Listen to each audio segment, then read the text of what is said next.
وبركاته. الحمد لله رب العالمين ورحمة الله وبركاته. والعاقبة للمتقين ولا عدوان إلا على الظالمين وأشهد أن لا إله إلا الله وحده لا شريك له أشهد أن محمدا عبده ورسوله لا نبي بعده صلوات الله وسلامه عليه وعلى آله وصحبه الكرام أجمعين ثم أما بعد. And welcome again to all of you to our weekly program Bincang Sersang, serious dan santai. This very light dialogue. This morning in America and evening in Indonesia, it happened that we have a lot of Bangladeshi also brothers and sisters joining us through ITV, Islamic TV. We are lucky to have three rising stars of our community in the United States to talk about being Muslim grown up in America. But before that, I would like to let you know that I'm going to mute everyone now, and I will ask once again three of our speakers to unmute themselves. Everybody else is going to be muted, all right? And I'm going to Ahmad Anas for the Mukhtar. Okay. I'm going to mute all of you, and I will ask again now if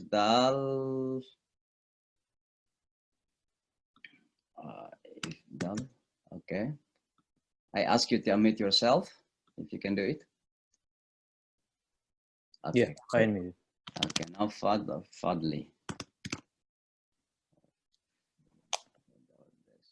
Mukhtar. Okay. I ask you to unmute yourself.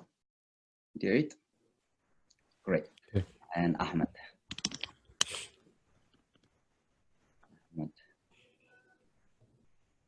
I ask you to unmute yourself. Do you? Okay. Okay, great. So only four of us are muted. Everyone else is muted, and they cannot unmute themselves during the program. Except at the end of the program, we are going to ask some of those to ask some questions to you. For the blessings of this discussion, inshallah, I would like to ask each one of you to recite 1, 2, 3 minute verses from the Quran. So let me begin with Brother Ahmad Honest. Asili, mashallah. Bismillah. Recite some verse from the Quran, inshallah, briefly. Okay.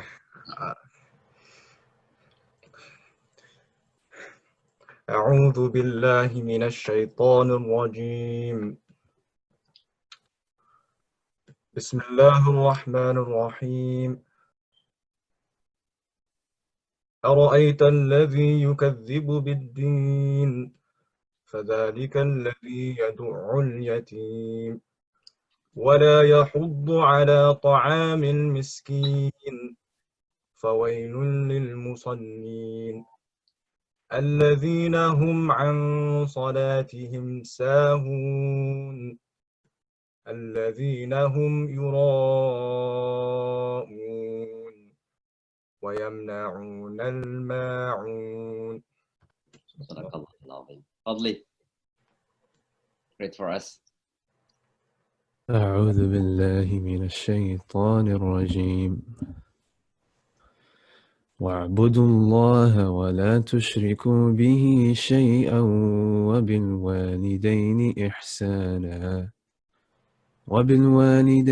إحسانا وبذي القربى واليتامى والمساكين والجار ذي القربى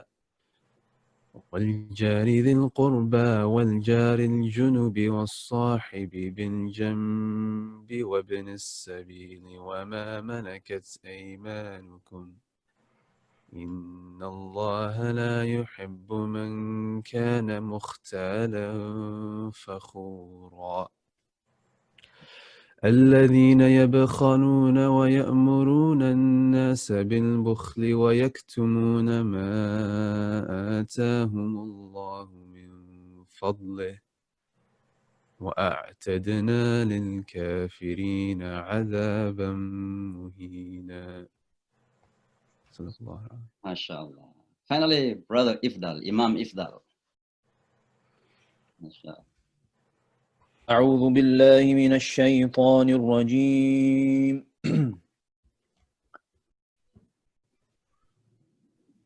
إن في خلق السماوات والأرض واختلاف الليل والنهار لآيات لأولي الألباب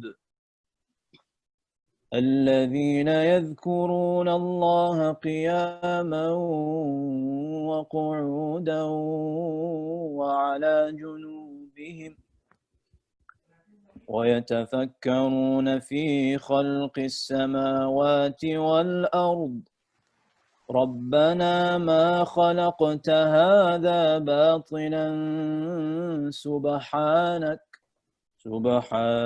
فقنا عذاب النار ربنا إنك من تدخل النار فقد أخزيته وما للظالمين من أنصار ربنا إننا سمعنا مناديا ينادي للإيمان أن آمنوا بربكم فآمنا ربنا فاغفر لنا ذنوبنا وكفر عنا سيئاتنا وتوفنا مع الأبرار ربنا وآتنا ما وعدتنا على رسلك ولا تخزنا يوم القيامة إنك لا تخلف الميعاد.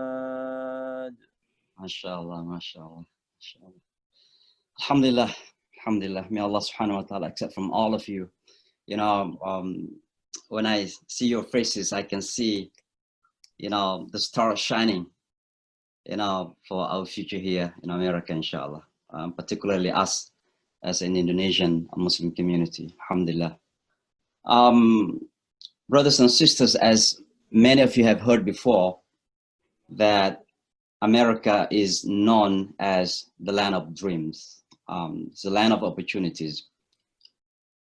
Unfortunately, many of our brothers and sisters who came to this country, you know, they are very much dunya oriented in their dreams. And we have seen, alhamdulillah, many second generation, even third generation, because many of our Indonesian brothers and sisters came to this country even before Indonesia declared its independence. You know, alhamdulillah, in terms of dunya, they are successful. Some are lawyers, some are engineers, some are businessmen. You know, I know some Indonesians are very actively involved in politics as well. They are highly professionals. But what really worries us is about the future of Islam and Iman for our generation here in this country. So purposely today, I'm inviting 3 of our youngsters, and I can say that they are our future leaders here in this country, to talk to us about their experience growing up being, you know, Muslims in America, and as second generation Muslim Americans. I want them in this discussion to be brutally honest, because I may ask you something that is sensitive, but this is for me as a parent. I need to know that from you. And so I want you to be brutally honest in your answer to this question that I'm going to ask you. So let me begin with the very easy one. Tell us about more about yourself. I know Brother Ahmad, mashallah, you graduated from Azhar. Brother Ifdal, mashallah, you graduated also. Fadli is in the process. These are young brothers, and I can say that they are brilliant. And alhamdulillah, we are so proud of them being a part of the community, and I mean Muslim American second generation community, and particularly, of course, Indonesian community here in America. So I want you to talk about yourself, introduce yourself, where were you born, and how old are you? Easy things. What do you like in life as a young people? Game, social media, watching TV, or watching political discussion between Trump and Biden? So what do you like? So let's begin from the Let's begin from Fadli. So, Assalamu alaikum wa rahmatullahi wa barakatuh. Salam alaikum. Allah. So, I don't know where to start. I guess I'll go like chronologically. So I was enrolled in a Islamic school, similar to what Ifdal was enrolled in. Islamic School of Irving, Irving Masjid. They're pretty well known in terms of like their outreach to America.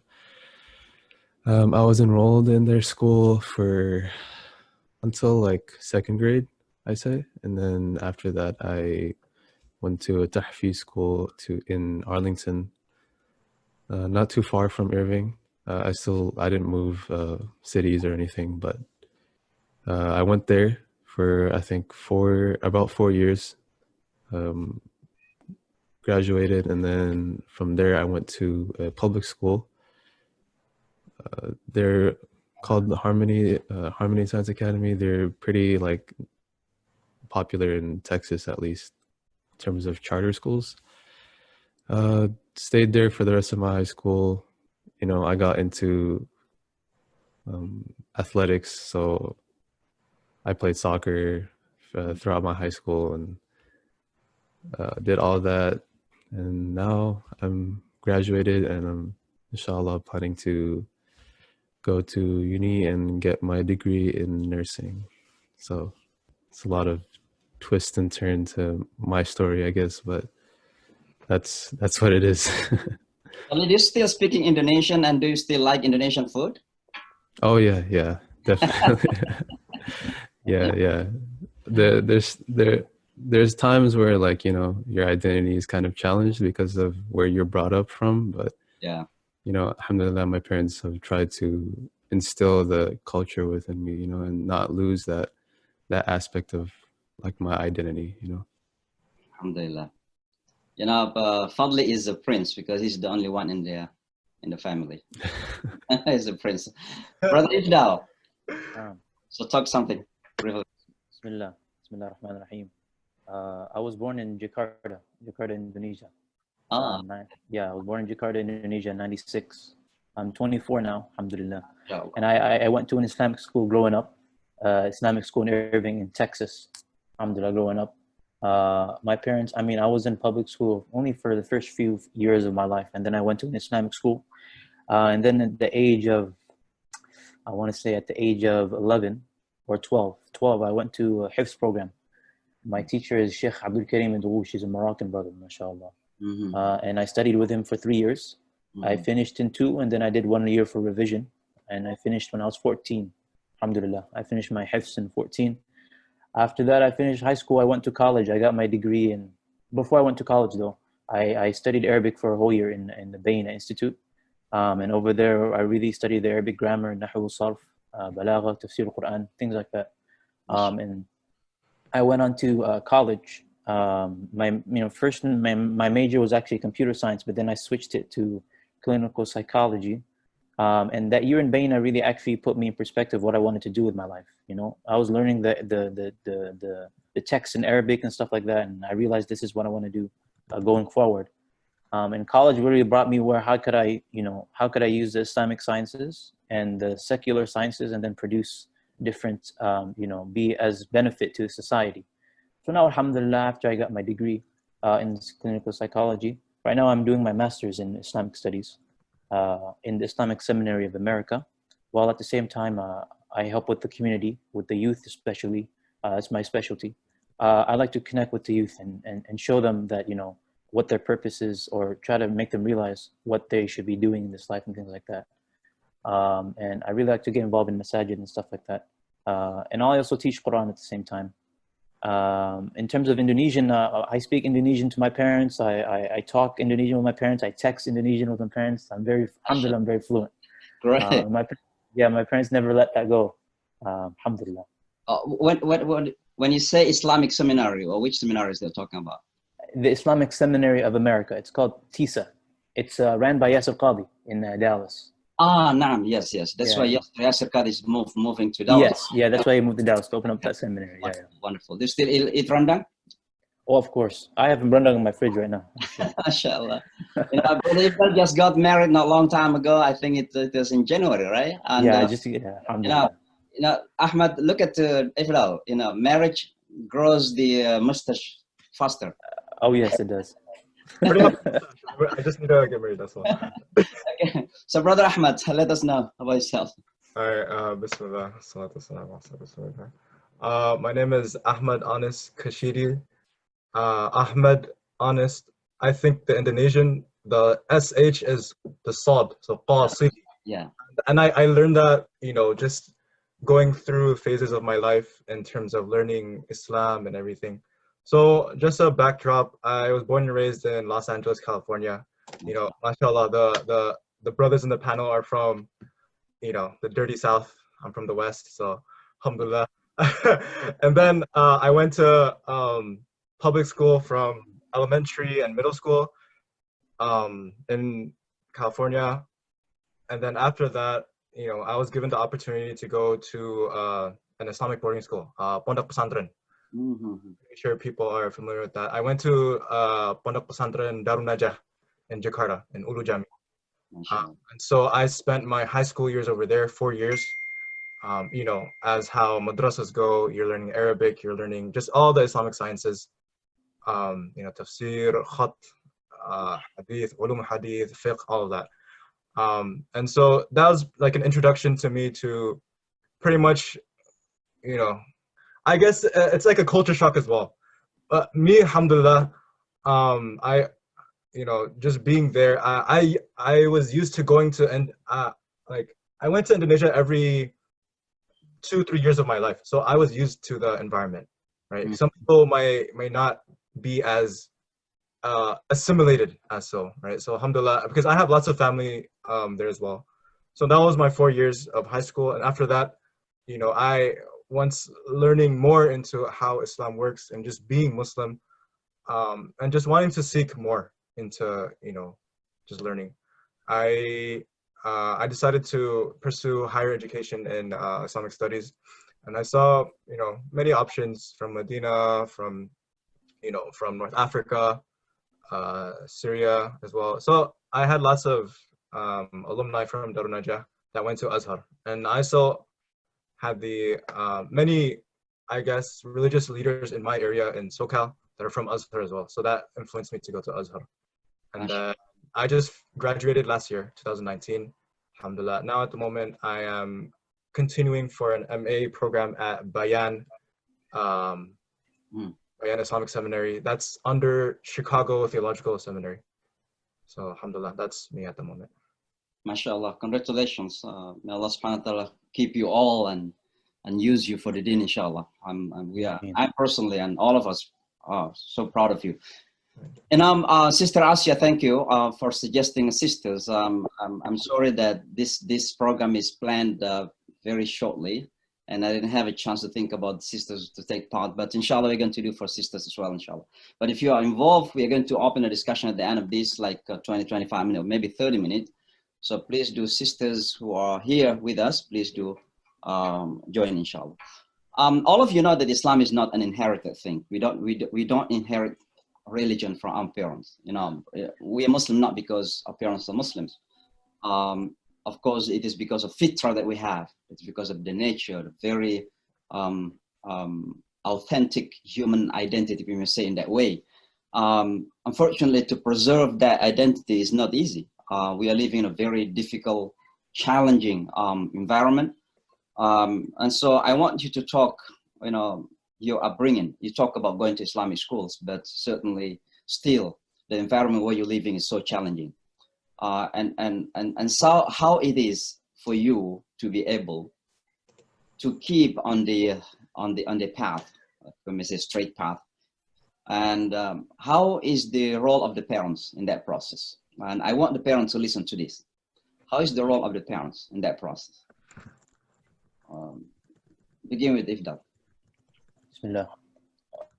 Growing up, especially in America, it's very hard, and a lot of times, especially if you have a child here in America, the parents, it takes time to adjust from Indonesia, their upbringing, And coming to America, bringing a child in America is I wouldn't say 100% different, but there's a lot of things that you have to understand and learn as well. As parents, you have to learn how to manage with the times, you know, because time is always moving. The situation is always going to be different, and we have to be able to learn that so we could be there for our child. Alhamdulillah, you know, growing up, my parents were traditionally from the Southeastern Asian. They're strict, you know. I remember there were times when I was in tahfidh program, I didn't finish my lesson. No, you staying inside. You can't go out yet. You have to finish your lesson.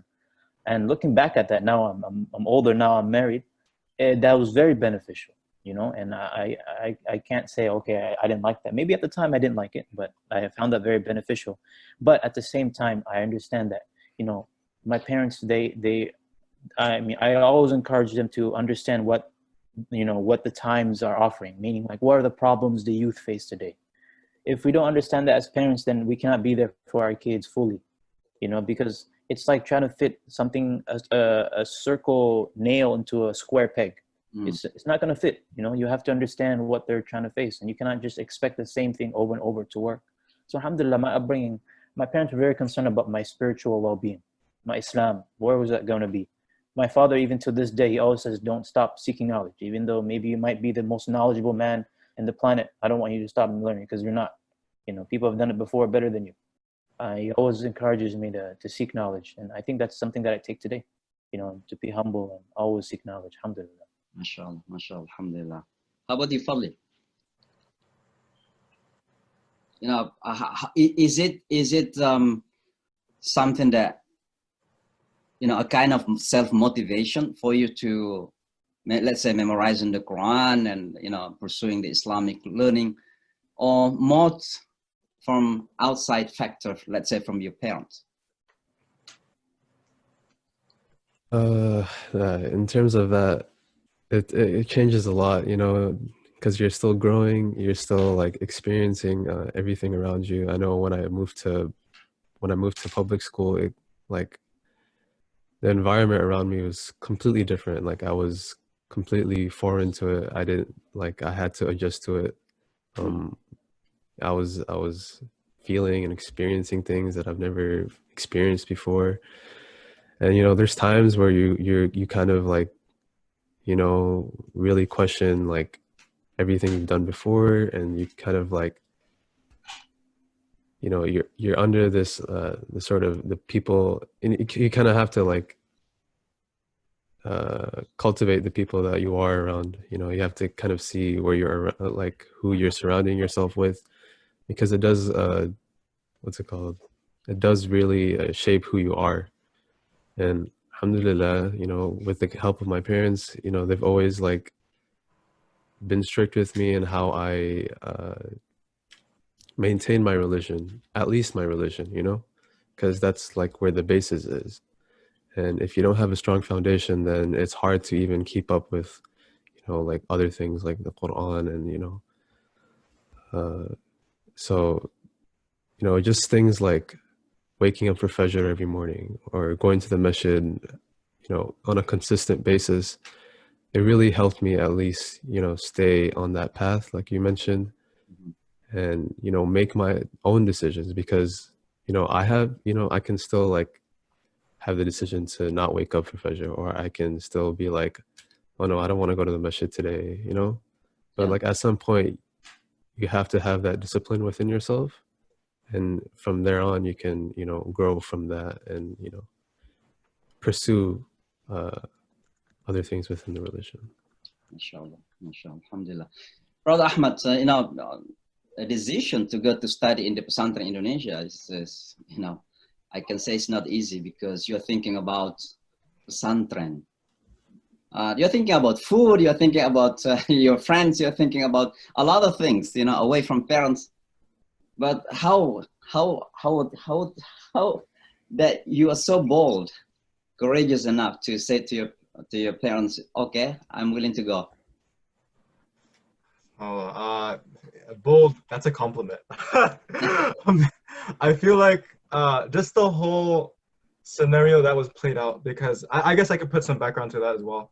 You know, I went to public school throughout elementary and middle school, and most of my quote unquote Islamic learning was from my parents. They, we started off with Iqra and this and that here and there. And then I didn't go to a full-on Islamic school per se. I went to weekend school. So there's like a masjid, and then they have the Saturday Sunday school program, a couple hours in. But, at that phase, I wasn't, you met Muslim friends, alhamdulillah, here and there. I get acquainted with like the culture. But the thing is, I feel as well, like, I mean, especially in my area, it's very Desi and Arab dominated in terms of the demographics. I also had the pengajian. So, in LA specifically, we have a pretty big Muslim Indonesian community where we have a pengajian. So pengajian goes across borders, mashallah, as well. And then like just, the culmination of all this and that, and then middle school, you're feeling rebellious, you're feeling rowdy, and Saturday Sunday school wasn't doing it for me. I didn't want to go. My thing was, and I was a gamer. Right? I still am if people just invite me to stuff, but I feel like, just at that rebellious stage, my parents, they understood that, just seeing the reality of, other parents, other children, right, from the Indonesian community and how they're going through life. And they had concerns on that, right? And especially just like the Muslim American community in general. And so they gave me an ultimatum. It's like, oh, okay, you can do Hifz or you want to go to Indonesia. But the thing about me, in my understanding of Indonesia was that, oh, okay, I really loved going to Indonesia because I was used to going there. I had family, I was enjoying, it was vacation for me, right? But then pesantren is a whole different story in terms of being vacation. So, I mean, my parents, they gave me, okay, pesantren. So this is what I initially did. I went on Google, I searched up pesantren on Wikipedia, and I saw like, oh, okay, Islamic boarding school, this and that and everything. I was like, oh, interesting. This is like, the Hogwarts, the Muslim Hogwarts, right? I'm gonna be Harry Potter or something, right? And so that was like in my thought process, like, oh, okay. And I think as well in terms of personalities, I was very easygoing. I went with the flow. My parents, they, this and that. I was okay. Alhamdulillah. It is what it is. So I tried it out as well for 4 years. I didn't. There was a roller coaster of me, not wanting to go back to Indonesia because of course. Even Indonesians in the boarding school, they're reluctant because of how the pesantren, how rigorous the schedule is day to day. But they say after you finish, you won't think about that.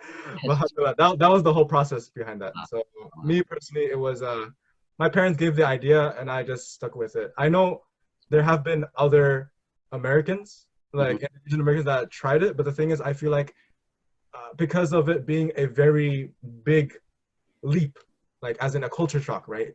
Because I was used to the culture, but some people may not, the whole, hole in the bathroom, toilet situation, and, the gayung, some people aren't about that, right? But, so I was, alhamdulillah, with the family and everything. I guess, like, that's one thing I feel, the support that I had. So, alhamdulillah, with that, that's the small bit of the pesantren. Mashallah. For the brothers, the word Desi means Pakistani, Indian, Bangladeshi community. It's mostly known as Desi in America. Mashallah, when I was, brought my parents to pesantren, I consider that a divine jail for me. Because totally taken away from my freedom. I used to be a little bit rebellious when I was small. But luckily enough, I have something in the pesantren where I can, I pursue that my hobby to fight. We have silat in the pesantren, right? So we learn silat, and we had become a master. Basically, the first time I left Sulawesi, going to Bandung for national silat competition. So and out of 30 people registered with me that year, there's only like 9 people possibly graduated. Because everybody run away from pesantren. It's not easy to live in pesantren. American kids, you have only 4 subjects in the schools. English, social study, math, and what else? Science. And now you go to pesantren, you study everything. Okay, you study biology, study physics, you study whatever. and everything. So it's not easy, basically. Alhamdulillah. Now you see my shirt, right? Yeah, I see Okay. it. Mashallah. And you see my cup, right? Oh, I see. Oh, Okay. I don't mean that you have to choose any particular candidate in this regard. But let me ask you this question. Being a children of immigrant, now we call you the second generation of Muslim American of Indonesian origin. You know, oftentimes people like yourselves face tremendous challenge, both inside of the homes and outside of the homes. Inside of the homes, you know, you talk about cultural things, that you are basically in the transitional situation from immigrant to Americans. And sometimes it's not easy to reconcile between the two, okay?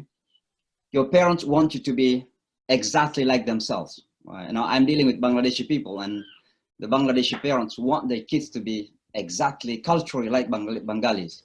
All right, it's not easy for them. You know, they consider themselves Americans. I'm born here, I'm grown up here. You know, but at the same time, when you're outside of the house, you're Americans, of course, and oftentimes you are embraced half-heartedly by the society. It's not easy. So I can say, generation like yourself are facing tremendous challenge both at home and outside of the house.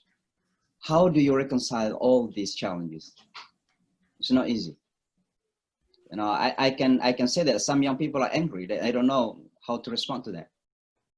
Can we start from Ifdal?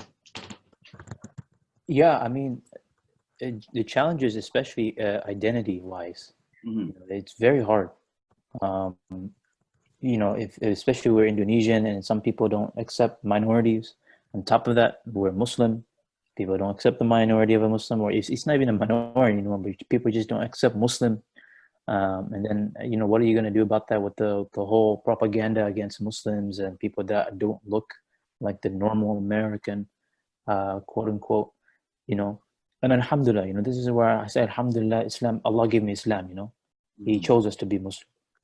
For me, especially when I talk to the younger Muslim brothers and sisters, I mean, Indonesian as well, you know, first and foremost, we have to embrace our Islam. You know, I love being a Muslim and find the benefits of being a Muslim. And at the same time, find your culture, find the benefits of it, and then thrive on it, you know, because what people don't, I mean, when people see you or when people see someone who is struggling, that's easier to prey on, I guess. You see someone walking confidently, I'm Indonesian, I'm Muslim, I don't mess about, I know my business, this is who I am, this is what I'm about, no one's gonna mess with you. You know, and I mean, maybe people do, but you have the ability to tackle those problems head on. And I think that comes with belief in Allah subhanahu wa ta'ala, and that comes with acceptance on who you are and moving forward. So I think, especially now today, you have all these issues with the society, and they feed into the identity crisis. You know, the whole agenda of you have to look good on the outside, but who cares about the inside? If you're sad and torn up inside, as long as you look good on the outside, khalas, it's okay. And we as Muslims, we look deeper. It starts from the inside, then it goes to the outside. So I always say that to you know, I have a lot of 15, 16, even 18, 23-year-olds come to me.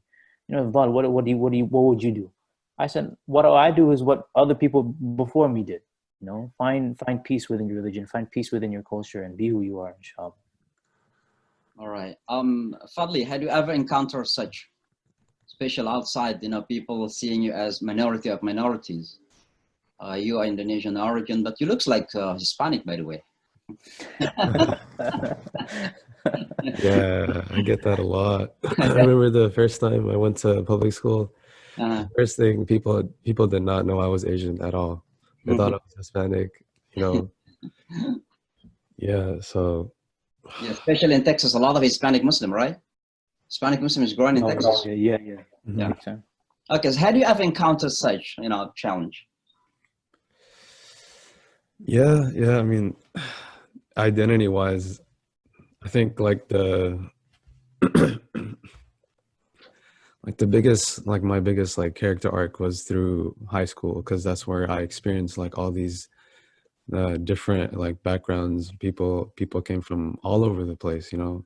They were from different social classes. It wasn't like a typical, suburban high school. It was from people all over. So, when you meet these people and you get to know them,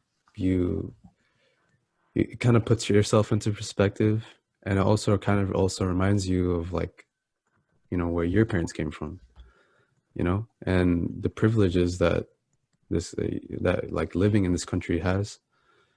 And in terms of like challenges, it's just trying to, for me at least, trying to see where I fit in this. And there's times where you want to fit in. That was one of the biggest things for me, especially when I came in as a middle schooler, just trying to fit in. Honest mentioned it earlier, having that rebellious stage where you just want to feel American, right? Yeah. You want to feel like I have quote unquote freedom, and I have all of these nice things. I have like attention, I have whatever the monetary things, like the dunya, essentially. But then at some point, when you look at it all, you're about to graduate, and then you're caught up, you kind of really evaluate yourself. And especially when COVID came through, I had this time to look at myself and see like, where am I in all of this, in this whole journey? Like how did I come to this? You kind of look at, like your social circles. You see like, why am I studying? What am I going to study? You have to make that decision. And when I look back at it, alhamdulillah, my parents, I'm always going to credit them for this, because they've always like consistently and persistently tried to keep me on the straight path. And it gets to me at a point, and alhamdulillah, you look at the grand scheme of things, and it starts to become clear, and you realize what Islam is there for you, why Islam was sent down to us, and you begin to internalize that, and inshallah grow from that. So yeah. MashaAllah, Jazakallah khair. Brother Ahmed, I think your father is Dr. Tawfiq, right? Yeah, but Tawfiq. MashaAllah, Tawfiq. MashaAllah. So I know all of your parents. Tawfiq is Ahli engineering in electricity. MashaAllah. MashaAllah. I think there's another Tawfiq. Oh, that was a different topic. Okay, I see. Okay. All right. By the way, do you have that similar experience, or how do you feel being as a second generation? I can say that you are basically at the crossroads of these two communities, as immigrants and American, and sometimes you feel that you are really Americans because you have been here.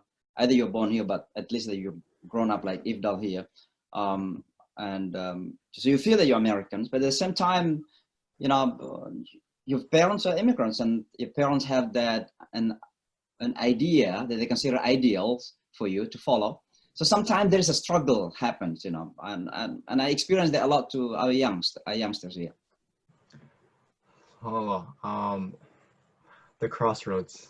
So I mean, my crossroads, this is tough personally, was in the Pacific Ocean.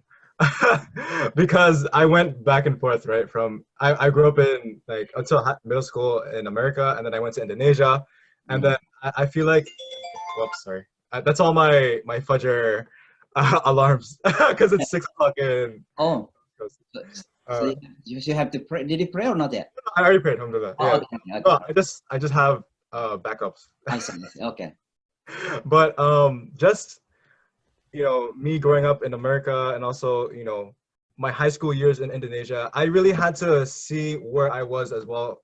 Saying what Fadli was saying about identity, that really hit, because like in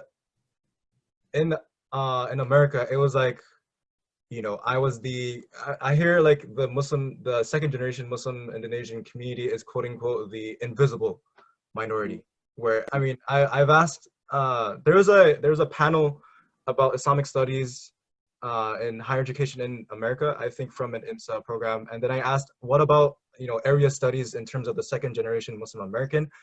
There's not many to say. That's my thing. I Google Muslim American Indonesian, you don't see lots of searches that pop up. So I'm really interested in that.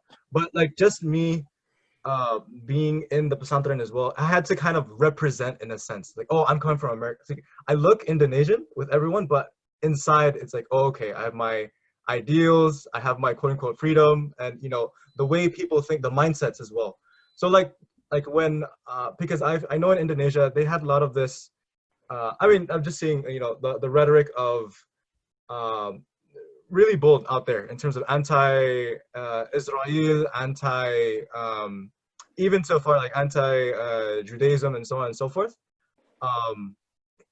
And then like the whole 9/11 thing happened. That was before, and then I was called terrorist because I was American. I was like, aren't you Muslims terrorists? and then it's just like juxtaposed the whole thing. Like, what am I trying to reconcile here, right? And so how I kind of, with these challenges in mind, how I really found a spot to really fit in was, as what Fadli said, fit in. It was finding those leaders or finding those people that had that gave that support system. So, for example, in America, alhamdulillah, especially in SoCal, I could say you have many alumni from Azhar.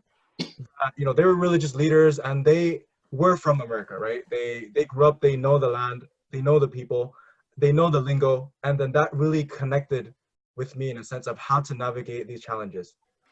In terms of, as being a Muslim, being comfortable in your skin in terms of being Muslim, being Indonesian. And the thing about like, oh, okay, I'm American, or I'm Indonesian, or I'm Muslim, I feel like, that's an intersection where it shouldn't be boxed in and compartmentalized in different spaces, because I feel like you can be all of that at the same time without meaning I'm more or less than each other, right? Mm-hmm. I feel, just something really, I feel like really relevant was an article that I read by Dr. Omar Farooq Abdullah, Islam and the Cultural Imperative, where Islam pretty much is quote unquote the river that flows, and then you have the different bedrock, the colors, the moss, you have the green, the brown, and that colors the culture. Islam enhances that culture itself. And so I feel there has to be a synthesis of how culture and Islam goes together with the people. Just see, for example, how Islam in Indonesia is versus how Islam in China is versus how Islam in West Africa is, right? You see from the architecture, from the way Islam is practiced in the world, and that's something that I'm really passionate about. and so that's pretty much what it is, right? Finding the principles, finding meaning as well, but alhamdulillah, we could get more into that. It is absolutely, that's why when Islam comes to any particular area, Islam basically doesn't come to destroy the local cultures, as long as that culture does not violates the foundation of the faith that we have. So the language of the hadith is innama bu'ithu li utammima, and the word itmam is not to destroy but to complete or to perfect. And unfortunately, sometimes Muslims are very much, co-opted with cultural view of the faith. That if you don't follow their culture, they will tend to say that we are less than themselves. Being as an imam here in this country for many years now, since 1996, and I've been criticized simply because I cannot grow my beard. I try to grow, but you see, Abdal, your beard is more than mine.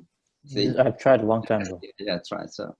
I've been criticized because I don't have that much beer. I wanted to go to the market buying fake beer. By the way, now here's another question, and this is for me as a parent, and for your parent too. And I want the parent to listen. I want you to be brutally honest here. If you were to complain about your parents, and particularly those who are in America. If you were to complain about your parents, what are the things that you wanted to complain about? It's for me. Wow. So, how to begin? Begin with the young. You want to begin, Ifdal? Go ahead. No, I was just saying that's a hard question.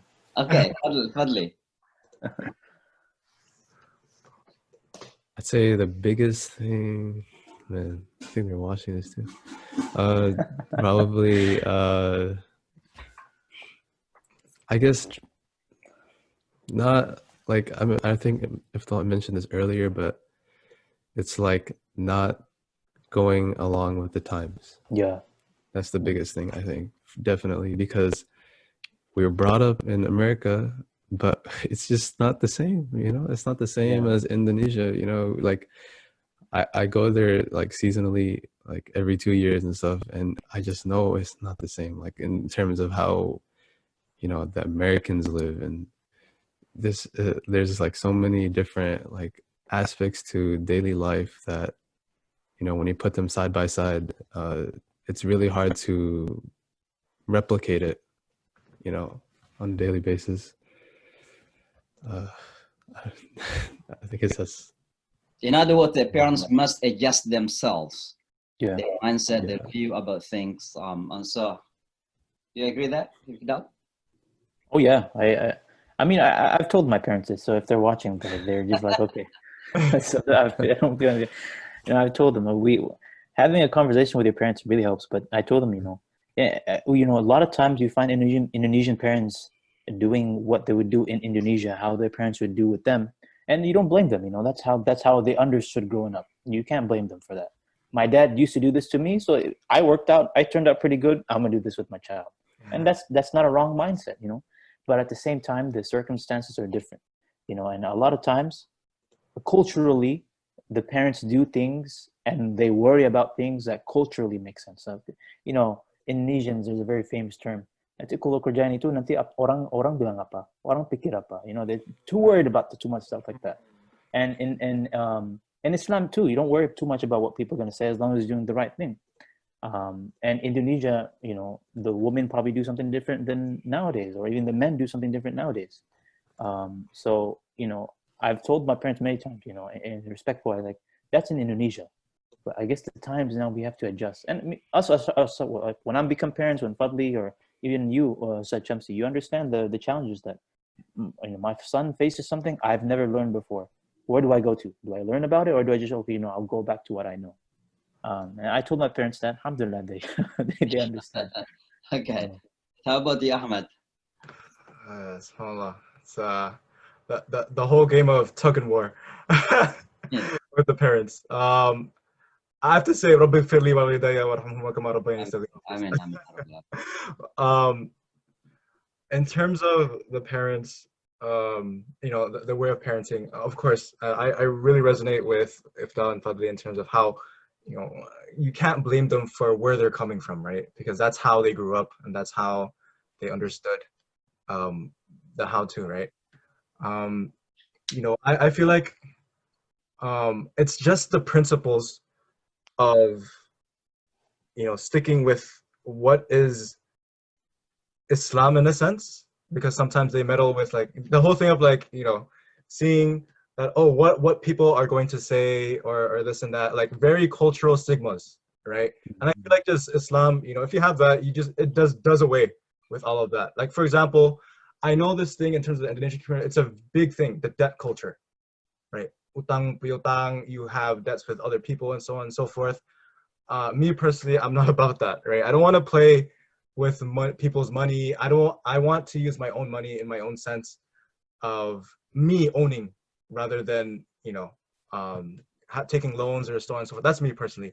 But I feel like from the parents, and what I wish for them to have is that they would see why they moved to America, first and foremost, and they could explain that to us, so that we wouldn't be here just, okay, you're here, do your thing, right? Not, and see the priority of what we have. What are our priorities? Is it the economical, financial situation? Is it the more Islam of it? So it's the priority of what Islam has for us that I feel like I wished they honed it onto, and they told us in a way. Communication as well, I feel like, is really important. Me speaking in Indonesian was because of me going to the boarding school. Like I spoke kind of English, like Indonesian English, right? I code switched, like Ibu, I want makan or something, right? But you know, just the communication, I feel, you know, because I see, you know, other might be a sense of jealousy as well, but like when other families, they can comfortably have a conversation with their parents, you know, they can be open and whatnot. But then me, in terms of, you know, very sensitive issues, you know, in terms of like, I don't know, adolescence, you know, being masculinity and stuff, I never kind of had that conversation. So I wish I had that, right? So just delving into that. Wow. Yeah, in other words, that all of us parents need to adjust ourselves. Of course, luckily that, you know, our kids understand us, that we came from different backgrounds, you know, different educational backgrounds, possibly also the mindset in seeing things in life differently. But we are living in America now, and we have different circumstances. And one of the things that's good about Islam is that Islam is always in line with the local circumstances, as long as, once again, doesn't compromise the principles that we have. Alhamdulillah. Before we go to the audience, let me ask you this last question. Is from me. How do you feel? You know, we Muslims are proud. We Indonesian Muslims are proud to be, we can say, representing the largest Muslim country in the world. Indonesia is largest. You know, if you combine the whole Arab nations, Indonesia is still larger than them. But being Muslim community, Indonesian Muslim community in America, we know that we are minority, we are small. And honestly speaking, sometimes people see us with what we call in Indonesia, penglihatan sebelah mata, you know, with, there is a kind of underestimating, you know, that possibly we are not capable, you know. And so how do you feel in general in the midst of our Muslim brothers and sisters, Muslim Americans, whether it is Desi or Middle Eastern, how do you perceive you? Especially after Ifdal and Ahmad, of course, you have been, you know, a part of the leadership rank, you're speaking around, you know, you're lecturing. But how do you feel? I do feel like I spoke to Honest about this. I remember I called Honest for like 2 hours. I remember it was supposed to be like a 5-minute conversation, but it turned out to be 2 hours. Alhamdulillah. I do feel Indonesians need more of a representation in the, especially in the Islamic leadership. I mean, alhamdulillah, like, you know, growing up, Ustad, you and Pak Joban, you guys were like legendary, especially now. If you go to any Muktamar youth session, the legends, you know, Ustad Shamsi, Ustad Joban, because you guys brought out, okay, that's a possibility. Not only you guys were leaders for the Indonesian community, but at the same time, the Indonesian community was very proud. Okay, we have a representation outside of the Indonesian community, and it needs to go beyond that. You know, I feel like we're very capable, especially like I know, especially like in Immigrant Mass or these big conventions, we have the top speakers and they need their platform. But I do at the same time for the youth sessions and stuff like that, we could contribute as Indonesians. And yes, when they see Indonesia, like, oh, where's Indonesia? You know, oh, Indonesia, they just know because it's the biggest Muslim country, you know, but there's a lot of Indonesians in America as well. But, you know, we're very humble. We're very soft-spoken. We don't really, if someone, you know, we don't like to get into a lot of people's business, and we just like to stay in our lane, basically, which is good. But then we need to apply that to everything else, I say. And mashallah, I mean, mashallah, Ustad, you're doing so much work, especially in New York. Your imprints are everywhere, mashallah. And Ustad Joban as well, his imprints are everywhere in the world, to be honest, in America. And, you know, we need more brothers like that to step up, even more sisters to step up. And I know Honest is there, and we have, mashallah, Faldi here as well. And we have a lot of Indonesian brothers coming up on the rise. And I guess organizations like like yours in Nusantara, I think Indonesians need to realize their purpose as a Muslim leader, feel confident in that, then be able to produce. You know, don't be afraid to go out there and actually do something, you know, that's of benefit to the society, to Islamic communities and stuff like that. I do feel we need a lot more representation. But you show us the way, Ustad. Thank you for that. And my hope basically is on you. I'm, you know, supposedly to say, we want to see more our generation to be in the frontliners, you know, to represent us. And you have that capability. It's not only that you are, mashallah, Islamically solid at the moment with Islamic knowledge, Hafizul Quran and others, but more importantly, you're here. You are part of this community. I mean, American community, you know the culture, you know the social circumstances. You speak the language and far better than us. I'm speaking Makassari English. And so you have everything to represent us, and I'm proud of you. And I want you to do more, inshallah. And so before we continue, and I'm going to give you know, a chance to our brothers and sisters to ask questions or to comment. I would like to have this video on so that we can watch. And I want you to know, Brother Ifdal, Brother Ahmad, and Fadli, this is yours. It's not mine, even though I initiated this, but basically this is yours. I'm talking about the pesantren. Where is that?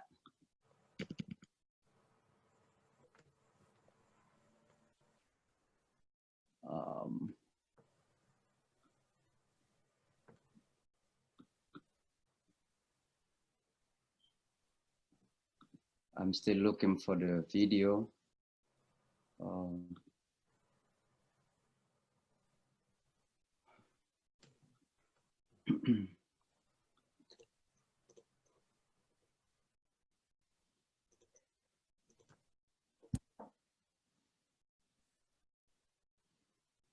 Okay, this one.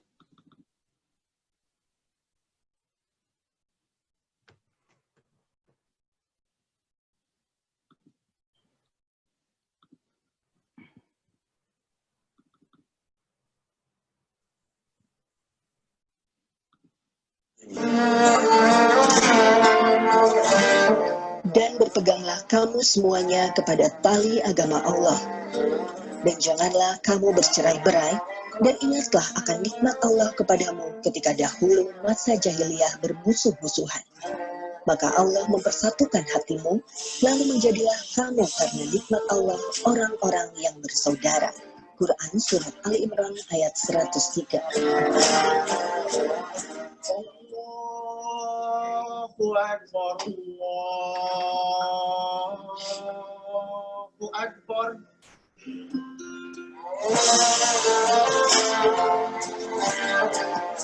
Islam hadir di bumi Amerika dan dunia dengan damai. Karena kehadiran Islam adalah rahmatan lil alamin sebagai pembawa kedamaian di dunia.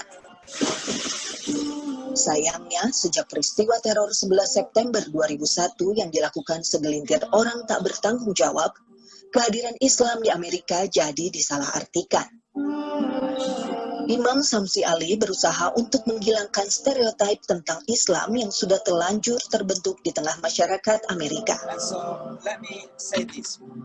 When you talk about authority, the land of freedom, the land of religious freedom, the land... Beliau diundang mendampingi Presiden Bush bersama pemimpin agama lainnya ketika berkunjung ke Ground Zero untuk pertama kalinya. Imam Samsi Ali juga mewakili komunitas Muslim dalam acara doa nasional untuk Amerika di Yankee Stadium beberapa hari pasca 11 September 2001. Imam Samsi Ali menjadi perwakilan umat dalam pertemuan ulama Amerika dalam merespon peristiwa 11 September.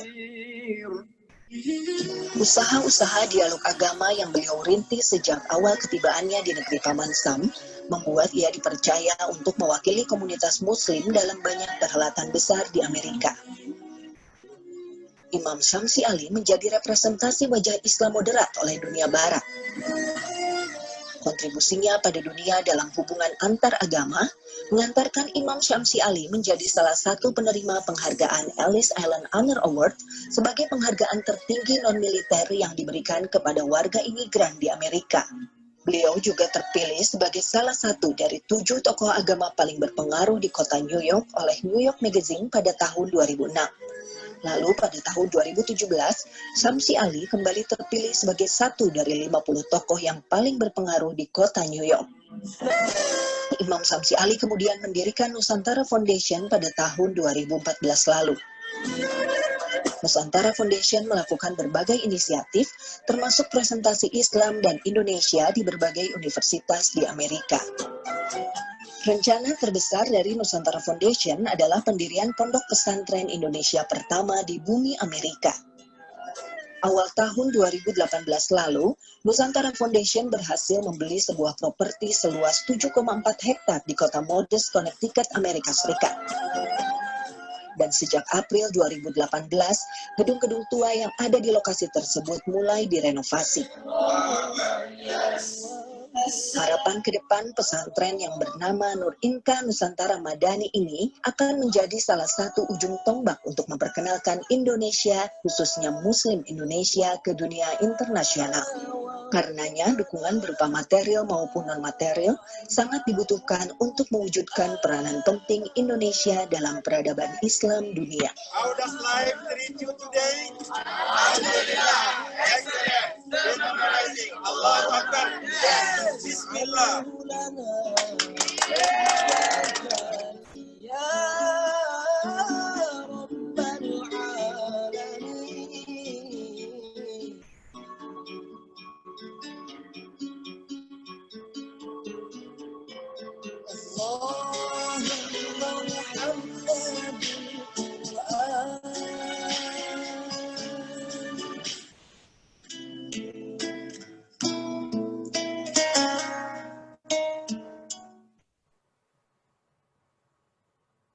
Alhamdulillah.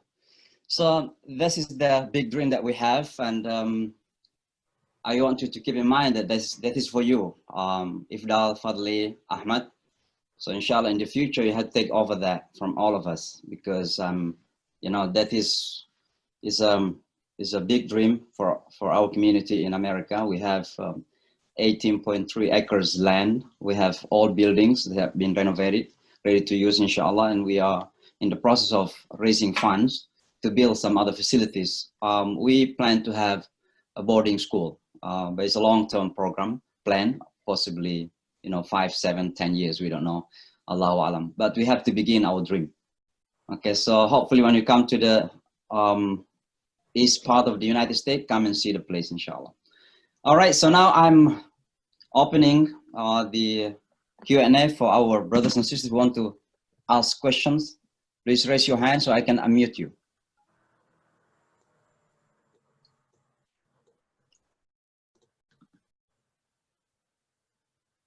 Okay. Pak Umar, silakan, please. Assalamualaikum warahmatullahi wabarakatuh. Waalaikumsalam. Terima kasih Pak Syamsi. Alhamdulillah, saya di Northern Virginia, saudara itu Ifdal Yusuf pernah datang ke Imam Center, yang saya itu salah satu pendirinya. Yes. Kalau ya artinya memang salah satu challenge itu mewariskan Islam ke the next generation. Dan terutama di sini ya, kalau ya saya lihat ya perbedaannya itu, misalnya saja di dunia sains, di sini nggak diajarin bahwa semua yang diciptakan sekarang kan dikasih tahu 13.8 billion years ago is when the universe is started, but they do not say that it was created. So all the law, all the the time, the space, and everything else that we see is actually the creation of Allah. Now this is another challenge. That is why many Muslims, when they go to these secular schools and learn about these facts, and they never told that Allah created this. And sometimes they become the follower of those who also become atheists, because they think, you know, I don't know what they think, because it cannot be that things are pop up by itself. That is on the science and religion. And regarding the terrorism, I think many things that American has created a specific narrow definition about what terrorism is. If we see that the embargo of Iraq, about 500,000 babies died. This was during Clinton, but they don't consider that an act of terrorism or an act. You know what I consider here is any unkind act of killing human being is evil. So you do not need to call it terrorism or whatever. So I agree with the, you know, Shamsi there, who says make America kind again. So, you know, I think we need to get out of this, what has been becoming culture to blame Muslim or Islam as terrorists. And I think, you know, that is something, I don't know if this get into all this young generation, because all things that they heard here, because you need to unlearn it. And there is also, there is a website that's called ifamericans.knew.org. But somehow this day, that website, you cannot get to it. You know, it said that it takes too long to get to it. I don't know why, but I used to visit that. You know, it put the fact together about all things that, you know, so that we can unlearn and we can, like, you know, remove bias from ourselves that has been fed by all this media here. And I think that's, you know. Thank you, Palmer. Thank you. You are working with federal government basically, Palmer, right?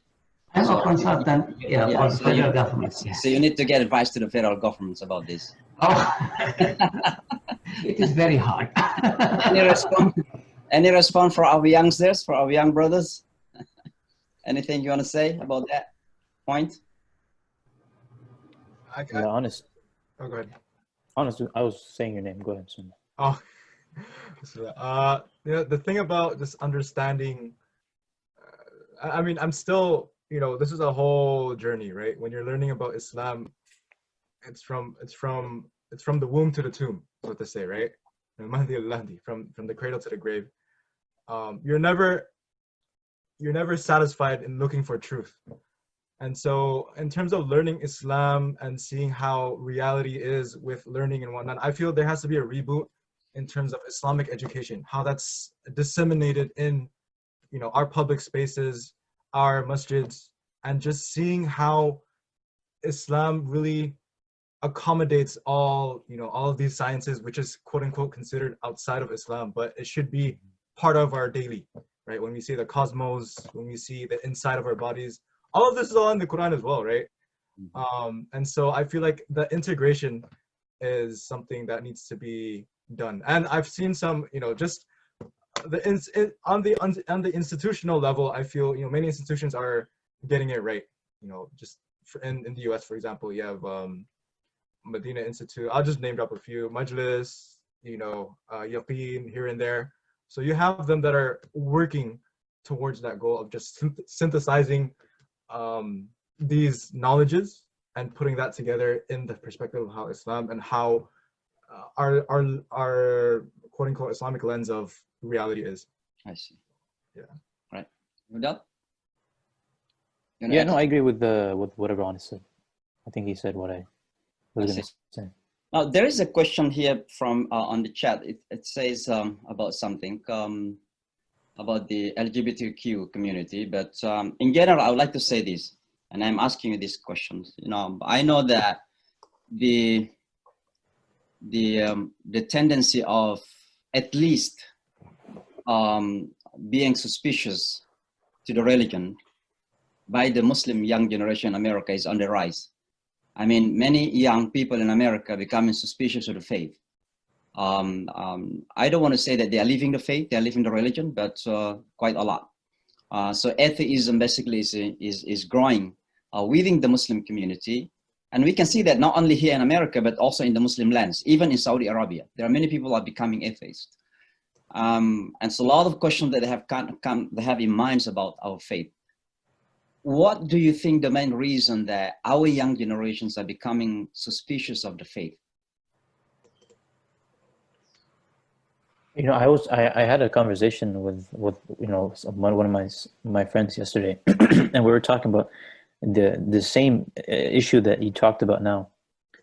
This growth of I guess lack of religion, lack of morals, and I think what we feel as a society, if you're not grounded, then you just get caught up in the wind of the society.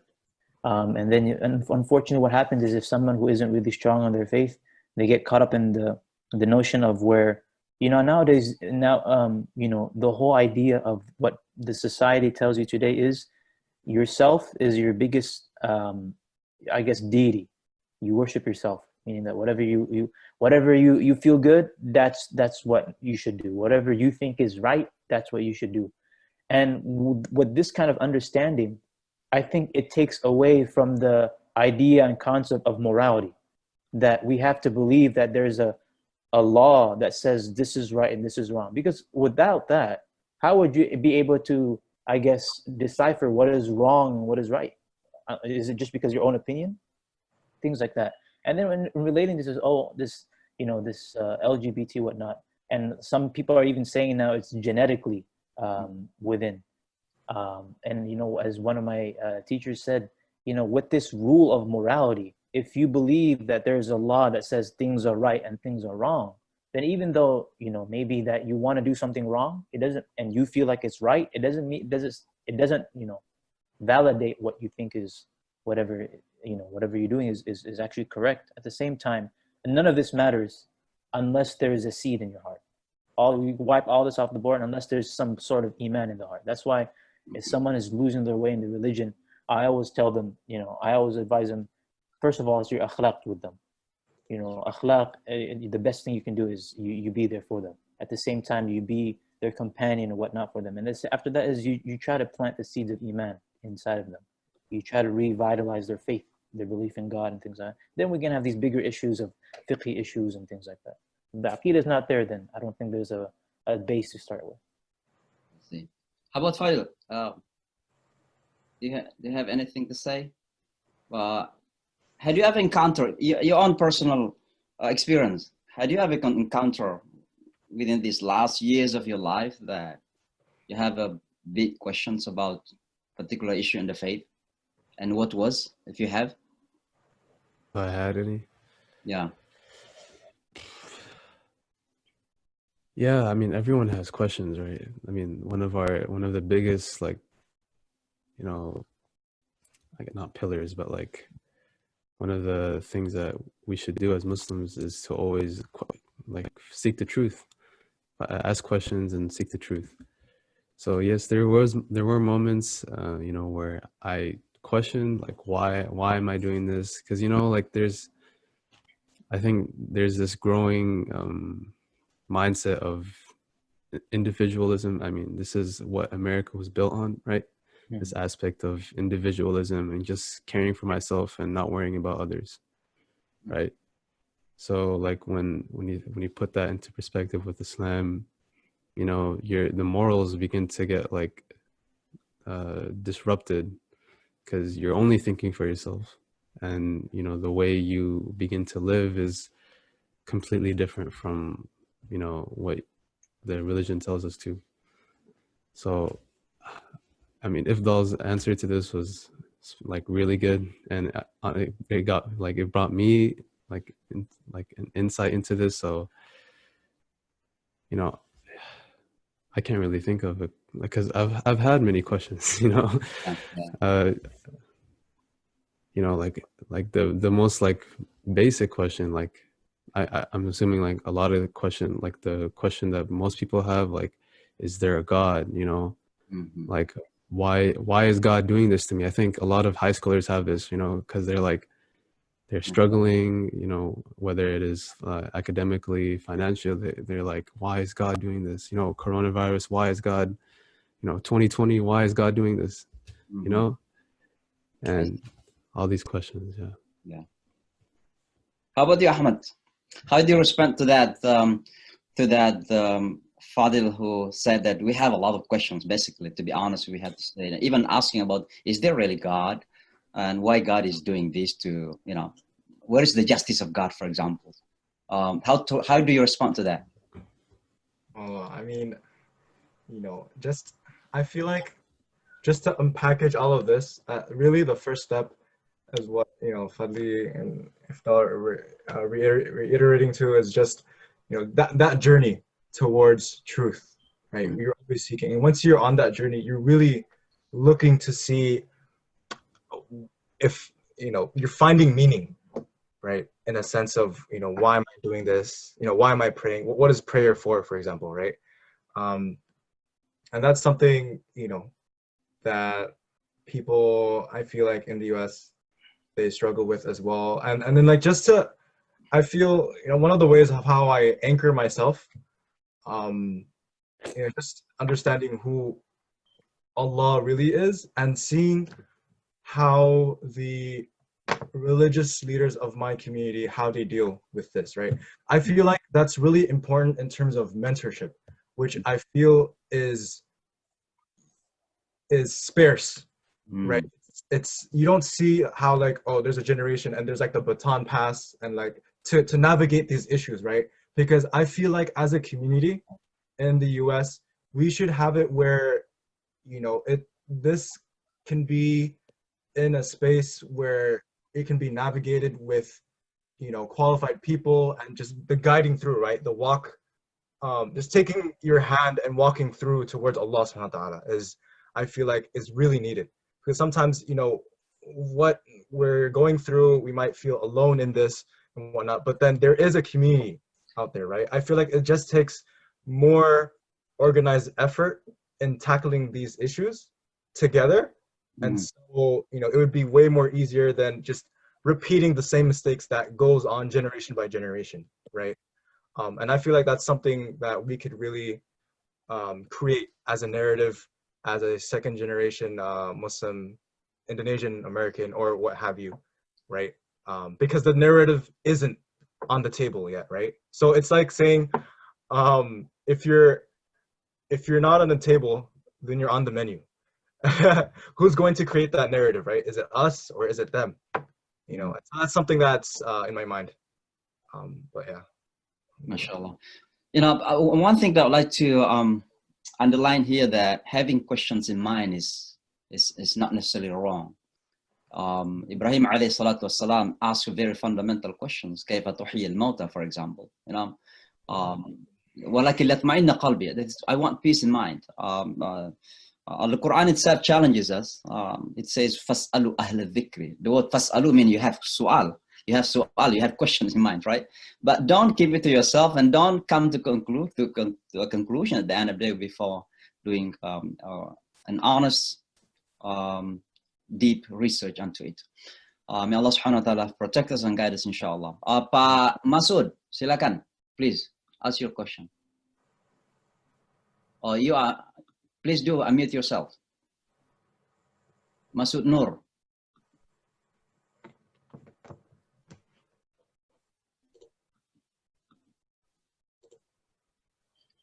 Oke, Pak. Oke, Mas Doni dari Madura nih. Please. Unmute yourself. Yes. Ya, ada. Please. Assalamualaikum. Assalamualaikum, Ustaz. Salam. Alhamdulillah. Actually, my kids would like to ask a question, but he is a bit shy. So, Saladin. Imam Samsi. Assalamualaikum. Sudah sampai di pesantren dia. Ya, alhamdulillah, Imam. Yeah, so I was wondering for this young bright American Indonesian who's able to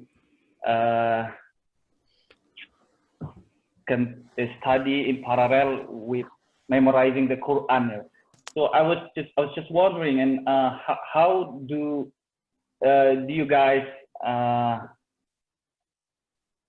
learning the Hafiz, learning the how to memorize Quran in America? I mean, because in Indonesia, I think there's a growing interest of the young people, also my kids, to starting memorize the Quran. So would like to have you sharing how you guys memorizing Quran, whether using the what do you call it, from the Islamic school or from others institutional or from school. And secondly, it's regarding the mosque. Yeah, I've seen that there's a growing number of mosques in UK, especially. There's the mosque was growing exponentially in UK, particularly in, maybe I've seen in London, and I was wondering that how is in America the growing number of the mosques there? Was it exponentially as well, or it's just incrementally? All right. Thank you. Thank you, Stony. Please, maybe Ifdal or Fadli, about how to memorize the Quran in the United States. Yeah, so I think memorizing, and I went to a school. I went to a full-time Quran program when I was 11 years old. I had the luxury of that, alhamdulillah. So what I did was I memorized, it's like full-time, you know, you do from 8 to 3, you just do Quran. Some parents and kids don't have the luxury of doing that. And to be honest, you don't have to go to a school as long as the kid, it's himself or herself is committed, and the parent themselves are also helping them, then that should be, inshallah, for me, that should be enough, inshallah. Yeah, alhamdulillah. I can call him my students. I have 2 students here, happen to be Bangladeshi, who memorize the Quran by themselves while they are studying in the public school. So you can imagine students of a public school and complete the memorization of the Holy Quran in around 2-3 years. Alhamdulillah. So the Holy Quran is a mu'jiza, it's a miracle, you know. So you can imagine memorizing such a big book, you know, in 2 years. This is just beyond our comprehensions, inshallah. About the second question, and I think is yes, the massages are growing tremendously in the United States. We Indonesian Muslim community have so far 5 community-based masajid. So we have here in New York, Philadelphia, Washington, Houston, and also in LA, Los Angeles. So massages are growing, alhamdulillah. What we need basically is to do imara, make it ma'mura, to do a lot more things in terms of education and others in our masajid. Now, going back to Pak Ahmad, Pak itu, siapa tadi yang? Ya, silakan Pak Masud, please ask your question.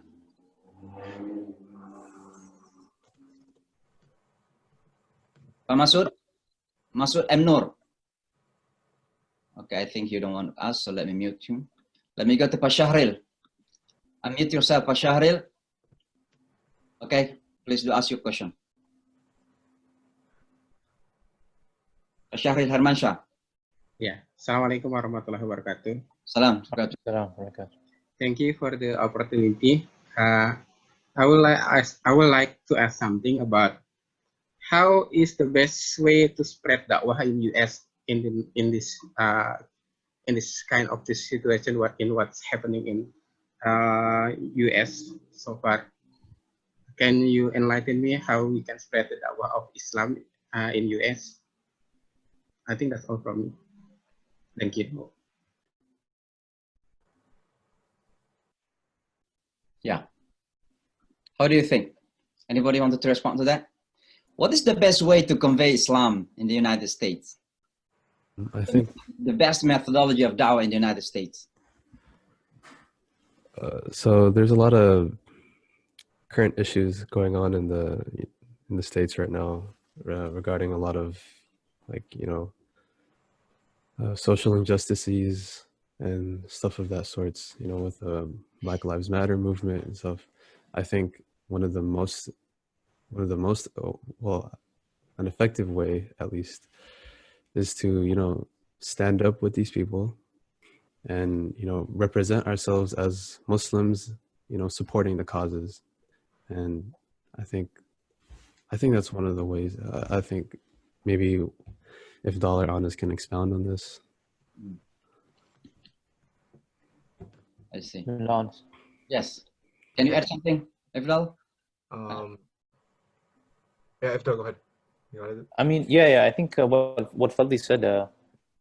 As a Muslim, you want to present yourself as someone who is knowledgeable about the different things that society are facing. At the same time, you want to be able to prove to everyone around you that you're helping them as not only a person of brother and sister, At the same time, you're doing so as a Muslim.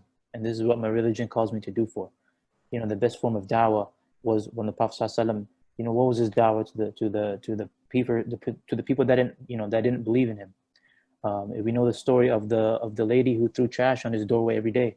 But what happened was when the Sallallahu visited her when she was sick, she became Muslim. There was no words needed. There was just action, you know, an action of mercy.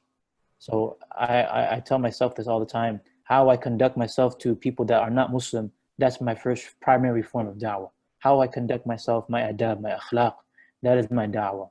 And then if they're interested, they come to me, then I start talking about theological stuff, you know, like Allah, belief in God and stuff like that. But to the eye, that's what people see first and foremost. So I think the most you know, I'm here to perfect you and complete whatever you're supposed to be doing on this world, inshallah. Jazakallah khair. Ahmed, anything? You want to add something? Yeah, you're just thinking about da'wah of Islam in America. It just reminds me of just the historical fact of how Islam in Cape Malay specifically, and because Imam Shamsi, Makassari, right? Yusuf al-Makassari, Tunku, right? Tuan Guru. So I had many friends from Cape Town specifically, from South Africa and Egypt, and then they told me stories of that, and that just got me, you know, really passionate about seeing how just, you know, Tuan Guru, Imam Yusuf al-Makassari, how from being exiled from the Dutch into South Africa, where he spread Islam to the point of now in Cape Town, you could search it up, where, you know, the way they do Islam as well is very similar to the Yemeni, Indonesian, Nusantara kind of style, Shafi'i-esque, right? And that's, you know, where I'm as honing in onto like Ifda and what Fadil is saying. As Muslims, I feel there's this quote by a Habib where he said, it might be contradicting, but in a way, I feel it's real as well. Do not talk about Islam. Feed the people, for they will see the service of God through that, right? And so that's the initiation, right? The action that comes into play. But of course, there is a space for dialogue and the talking about Islam and whatnot, right? But then first and foremost, I feel like, you know, how actions really speak louder than words, right? But yeah. Exactly. So talking about dawah in America, it can take a day. This is a big topic. But I think I used to summarize this in three. Number one, you have to have a self-confidence. I think Brother Ifdal mentioned about how we Indonesians are so humble. There is a difference between humbleness and inferiority complex. Sometimes we don't have that courage to do things, good things, because simply we are not, we don't have that, you know, courage to do it. We don't have that self-confidence to do it. So we have to have self-confidence. Self-confidence also means that we have to believe in what we are preaching. You know, if you have half-heartedly believing in Islam, you will not be able to preach it. You know, how it's possible to preach something that you don't believe in?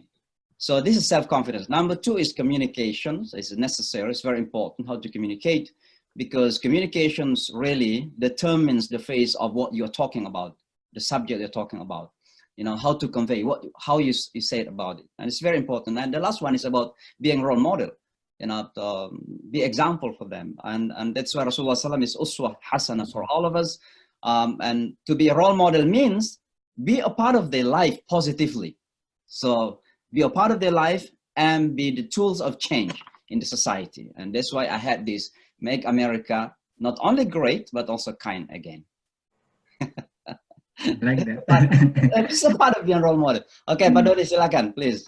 Assalamualaikum, Pak Samsi. Terima kasih sekali. Thank you so much for this program. Wonderful program, Pak Samsi. May Allah reward you for this. And inshallah, we'll be continue with more and more of Indonesian youth.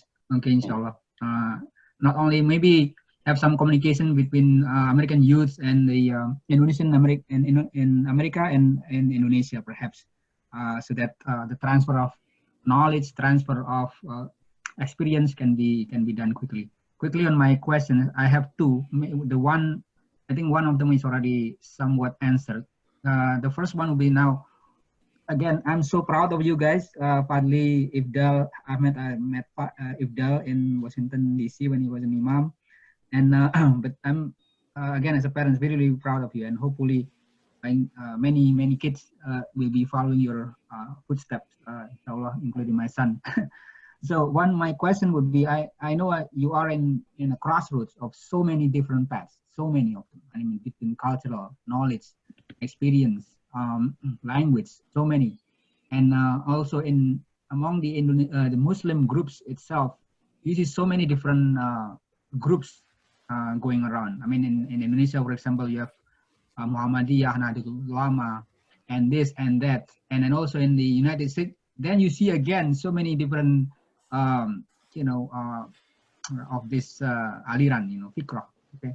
Now, my question: how would you map this, and how would you understand how to navigate all of these differences? Okay, that's number one. Number two is I think you already a little bit answering that, but what would be the contributions of Indonesians community, with its special characteristic? What is that the Indonesian uniqueness that can be used in a da'wah, that is different from other cultures like the Desi and Middle Eastern? What would be the Indonesian contributions? I hope that's clear. Pak Samsi, thank you again for the time and this program. Assalamualaikum warahmatullah. Yeah. Anyone wanted to respond to that two questions, or at least one of the two? Go ahead, I think the second. I'll respond to the second one. The second one, I think, what's something that unique Indonesians can bring?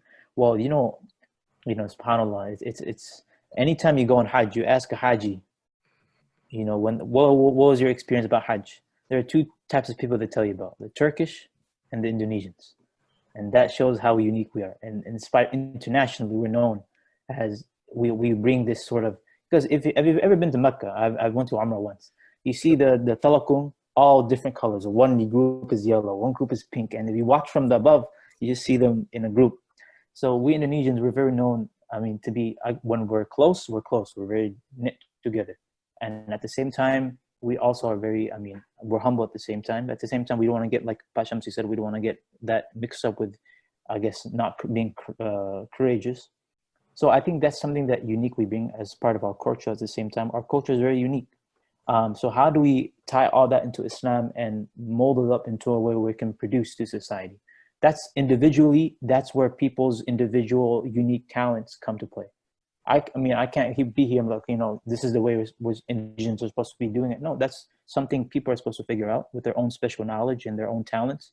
But at the same time, I think Islam, that's why Islam came to Indonesia, and there are a lot of Indonesian scholars that came from Indonesia. And just like Sheikh Yusuf Makassari, he's known, mashallah. Islam in Cape Town was because of him. He contributed to society. So as long as, I feel like Indonesians, we need to just step out our bubble a little bit more. And once we do, confidently, I think we can do a lot, especially in the States. Sure. You want to add something, Ahmed or Fadli? Yeah. Just adding on to what Ifdal said about, what uniqueness can the quote-unquote Indonesian Muslim ethos or culture bring to the table. Just the whole thing of, the diversity, the many values that are very, very pronounced in the Indonesian community. So for example, you have the silaturahmi, right? Yeah. Have the pengajian, right? And these, as I say again, they go across the diaspora of the Indonesians, right? So we're still rooted in a sense, right? And so just bringing these, the picnics and everything, it keeps that closure between families, right? And sometimes I feel like, people don't have that closeness in a sense, right? The closeness between people. We only see and know each other through a surface kind of level versus getting deeper into really understanding our families and whatnot. So it's the relationships that I feel the Indonesians can really bring to the table. The food, makan, right? How you bring people to the table. There's a table, where's the food, right? So the food will, I feel that, because I know there's some masjids around my area where, you know, the food, mashallah, you go from like chicken biryani to like kufta and shawarma for other day in terms of Ramadan, right? And then you go into like you know, chow mein or like orange chicken, and then to like pad thai, and then you move on. I want some Indonesian spice in that, right? Honestly, some rendang in that. So just bringing that food element, I feel like would really elevate and say, oh, you know, mashallah, Indonesian food, and that could bring another element into that as well. I feel like, just to add, just being welcome, you know, the welcomeness, inclusivity is what I feel like. I know, I understand how people, you know, people that are alike, of course, they're gonna come together because of their resemblances and whatnot. And that's how, you know, you create a solidarity between each other and whatnot. But then as well, you know, as being Muslims, as how Islam is rahmatan lil alameen, right? It's a mercy to not just Muslims, but to everyone, right? So just the sense of, you know, always welcoming, always acknowledging the quote unquote other, right, into our spaces. And I feel that's something that we, I mean, on a personal level, I feel like we really need to work on that, right? It's good to be with Indonesians, but as well, you know, just the whole Islam, you know, thing of being open to everyone, right, is something we can hone in. About the navigating differences, was it about like the institutions, like comparing it to Nahdlatul Ulama and this and that?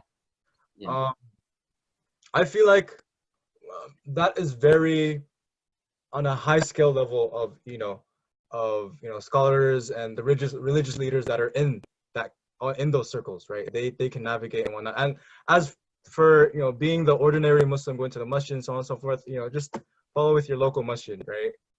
Just follow with your local religious leadership, and I think you should call it a day, because sometimes, you know, you have things where you not to say there's no drama, but there's always drama, regardless, being Muslim, non-Muslim, everywhere. You know, that's life, right? But inshallah, with these organizations, I feel it really propels the Muslim community and representing and, you know, putting out what we can do as a Muslim community and society in whole, right? So being institutionalized mobilizes us in putting more impact in society. And those are my thoughts. And it's an ongoing conversation, but yeah.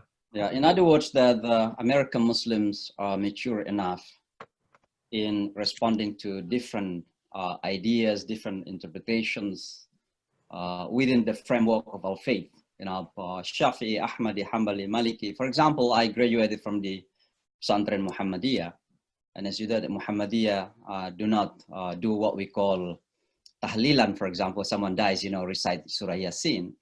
But you know, here in New York, I'm basically leading the people doing tahlilan if someone died back home, because that is a way to comfort them. It's the way to gather together, listen to the lecture, and comfort them at the same time. Also, being as Muhammadiyah, when I lead here in Jamaica Muslim Center, mostly Bengalis, Pakistani, I'm doing it in Hanafi way. And so that is the maturity. As long as within the hudud, within the bounds of Islam itself, there's no problem to have different opinions. There's the nature of this deen, alhamdulillah. I think the last one, Mbak Keke from Arizona, you want to ask directly questions? Basically, she is asking on the chatting. She said, if you were to go back to your 10 years old, if you were, all of you, to go back to as 10 years, what do you want your parents or your community leader or your, you know, community in general want you to know about Islam? What is possibly the most important thing that a 10-year boy or girl to know about Islam? I think for me, to trust it, you know, to trust the faith, you know, because obviously when you're brought up in this, you're experiencing these things and you question a lot of things, but you need to trust it. You need to learn and trust the process, you know.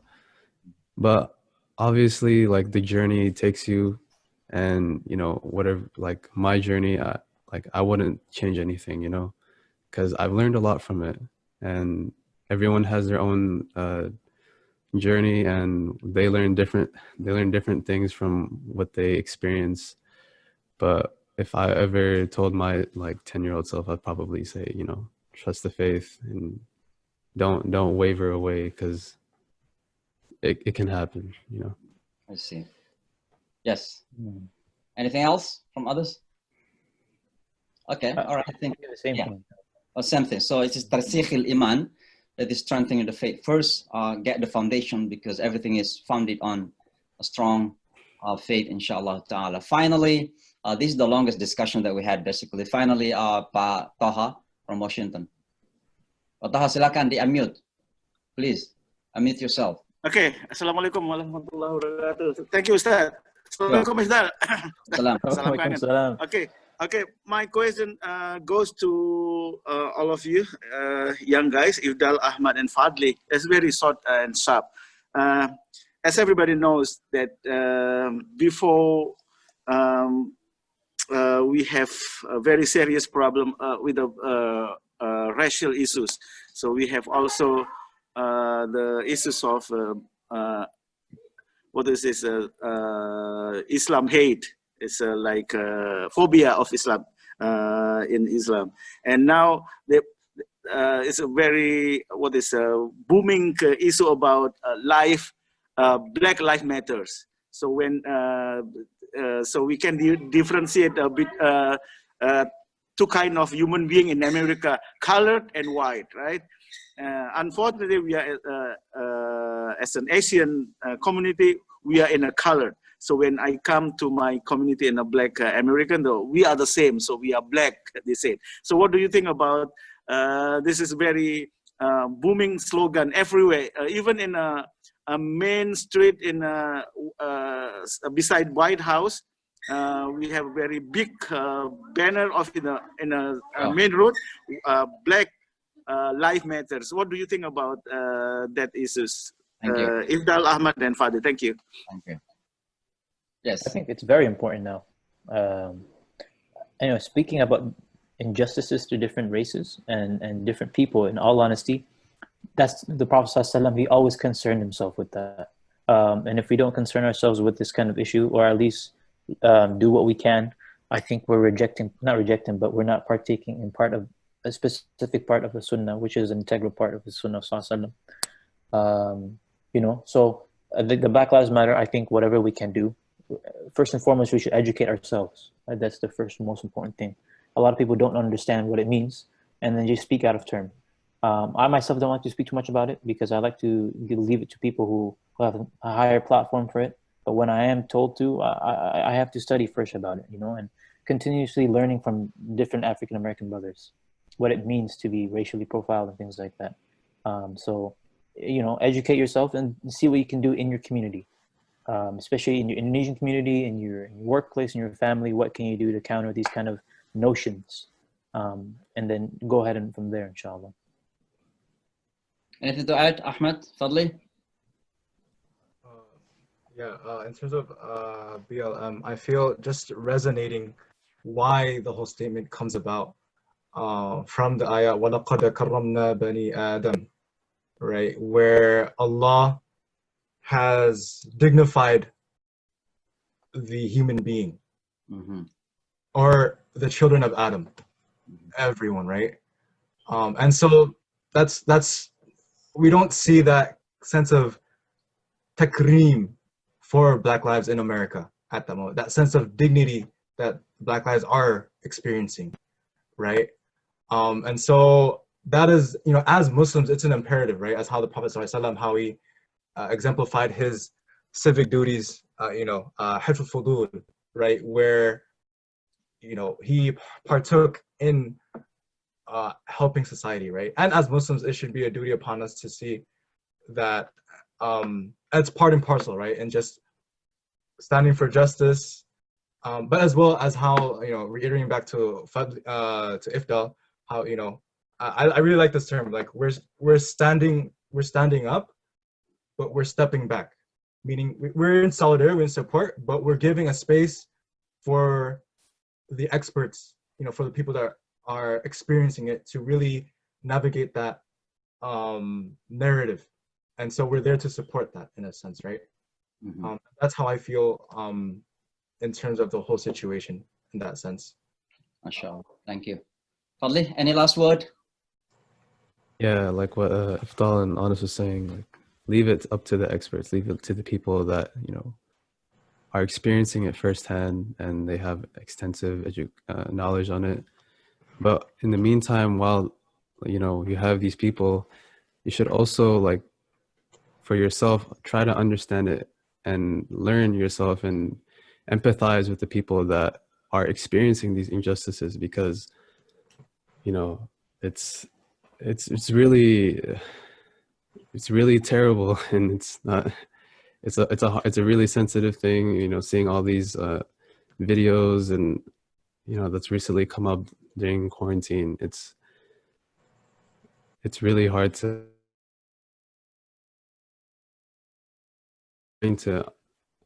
empathize with them and, you know where they're coming from.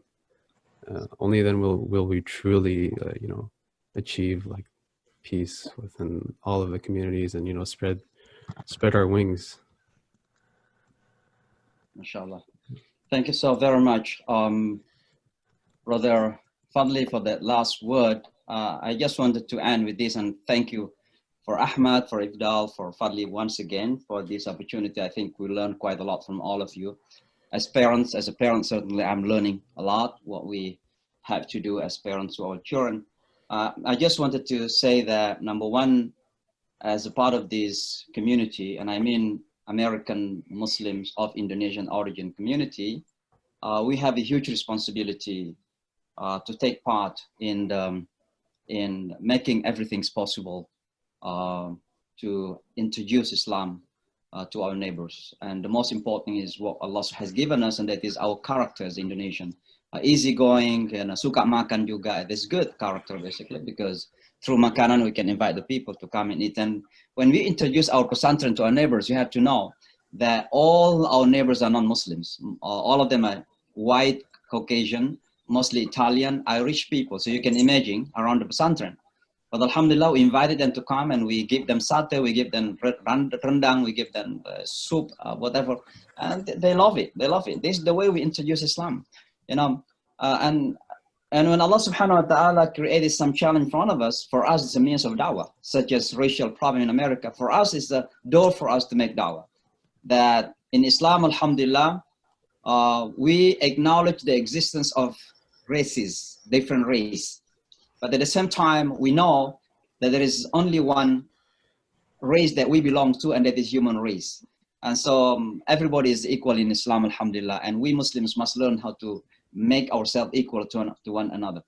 I just wanted to say that seeing you, brothers and sisters, brothers who are with us today, Ahmad Anas Kashidi, Ifdal Yusuf, Fadli Mukhtar, you know, you give us an immense optimism and hope, inshallah, that we have a shining future here in America. But at the same time, we have a tremendously challenging responsibilities to make sure that our community, inshallah, survive the challenges that we are facing.